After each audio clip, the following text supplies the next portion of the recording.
agora tá. Vocês estão enxergando todos a apresentação, então, Sim. Isso, verdade. Hoje vamos embarcar numa viagem visual absolutamente incrível. Muito bem, vamos mergulhar logo nisto, porque a forma como percepcionamos o mundo colorido que nos rodeia é de uma complexidade massiva. Não estamos aqui apenas para falar sobre tons bonitos de todo. Vamos desconstruir a mecânica invisível que controla literalmente tudo, desde a nossa biologia até às nossas emoções mais profundas. E para que esta explicação seja super clara, vamos apoiar-nos em dados visuais que, prometo, vão tornar esta viagem inesquecível. Prontos? Para arrancar, temos de fazer a pergunta que se impõe. Afinal, o que é realmente a cor? Porque, surpresa das surpresas, a cor não é um facto absoluto, é uma experiência completamente subjetiva. Pensem nisto. Lembram-se daquele debate viral, o grande drama da internet em 2015 por causa de um vestido? Metade do mundo via o azul e preto, enquanto outra metade jurava a pé juntos que era branco e dourado. Isto provou à escala global que a nossa percepção pode divergir drasticamente a olhar exatamente para o mesmo objeto físico. E é exatamente este mistério que vamos desvendar hoje, passo a passo. O nosso roteiro é o seguinte: 1. A ciência da luz. 2. A biologia da visão. 3. A história dos pigmentos. 4. A matemática das cores. E, a fechar, 5. A psicologia das cores. Vamos começar pelo princípio de tudo. A primeira secção, a ciência da luz. A realidade nua e crua é que tudo começa com ondas eletromagnéticas. E aqui está o conceito-chave, a luz refletida. Imaginem a folha de uma árvore. Nós achamos que ela é verde, certo? Mas, na verdade, a folha em si não é verde. O que acontece é que ela absorve quase todos os comprimentos de onda da luz do Sol e deita fora, ou seja, reflete, apenas o espectro verde. Aquilo que os nossos olhos captam é pura e simplesmente o resíduo de luz que o objeto não quis absorver. Fascinante, não é? E para colocar as coisas em perspectiva, o olho humano está literalmente confinado a uma fatia minúscula deste espectro eletromagnético. Conseguimos ver apenas comprimentos de onda ali entre os 380 e os 750 nanômetros. Desde os mais curtos, que nos dão violeta, até aos mais longos, que o nosso cérebro traduz como vermelho. É só com esta nesga minúscula de informação que nós construímos toda a nossa realidade visual. O que nos leva diretamente à nossa segunda paragem, a biologia da visão. Como é que o nosso corpo processa aquela luz toda? Lá dentro, na retina, temos um autêntico equipamento de ponta. Temos os bastonetes, que são fantásticos para ver no escuro, mas só em tons de cinzento. E depois, temos os verdadeiros heróis, os cones.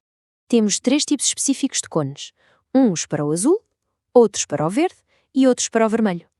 O nosso cérebro recebe os sinais destas 3 antenas em simultâneo e, como um supercomputador, cruza tudo para nos deixar ver milhões de cores diferentes. E a evolução biológica não se fica por aqui. Sabiam que os autocarros escolares amarelos clássicos, desenhados em 1939, foram pintados daquele tom por uma razão muito específica? Descobriu-se que aquele amarelo exato atinge em simultâneo e com a mesma força os cones vermelhos e verdes dos nossos olhos. O resultado é virtualmente impossível não dar por um autocarro escolar na estrada. O cérebro tranca-o de imediato, garantindo que não passe despercebido, independentemente da luz do dia. Mas esperem, que o nosso cérebro é ainda mais formidável do que pensamos. Em 2005, a Universidade de Rochester descobriu algo que virou as coisas do avesso. Fizeram testes com pessoas que tinham quantidades completamente diferentes de células-cone nos olhos. Pessoas com hardwares oculares totalmente distintos. No entanto, quando lhes pediram para afinar uma luz até chegar ao amarelo puro, quase todas escolheram exatamente o mesmo comprimento de onda. Ou seja, é o cérebro que organiza tudo e padroniza a nossa visão, compensando as diferenças biológicas que existem entre nós. Passando agora à secção número 3, a história dos pigmentos. Como é que pusemos as mãos nestas cores? Ao longo dos tempos, a procura pela cor perfeita foi uma verdadeira odisseia. E algumas delas eram mas tão difíceis de encontrar na natureza que nem sequer tinham nome. Por exemplo, sabiam que em muitas línguas antigas não existia uma palavra para a cor azul?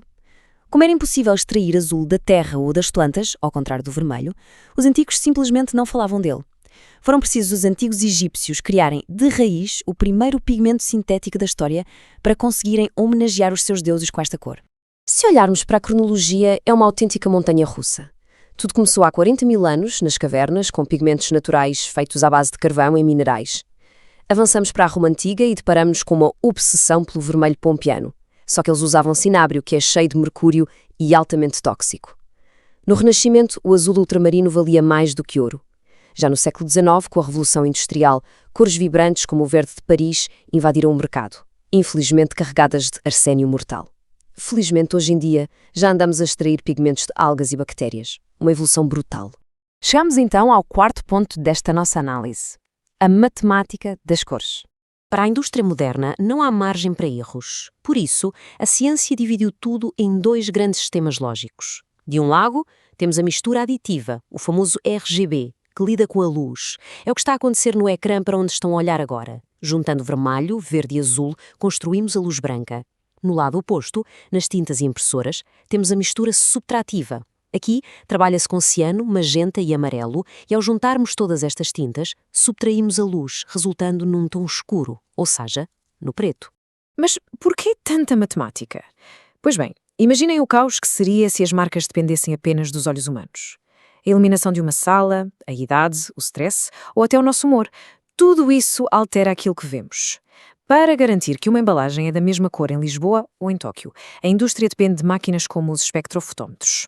Eles leem a cor e transformam-na num ponto exato num mapa a 3 dimensões matemático desenvolvido em 1931. Acaba-se a subjetividade. A cor passa a ser um número infalível.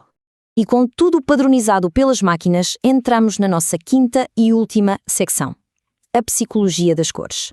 É aqui que as coisas mexem connosco. O Martin sabe muito bem como puxar os nossos cordelinhos através de associações subconscientes super rápidas. O vermelho, por exemplo, grita urgência e ação, ou seja, perigo, mas também paixão. O azul é aquele porto seguro, transmite calma, confiança, estabilidade corporativa. O verde, imediatamente associamos à natureza, ao equilíbrio e à cura. O amarelo é uma faca de 2 gumes, dá-nos otimismo e energia, mas o nosso cérebro também o lê como um alerta para termos cuidado.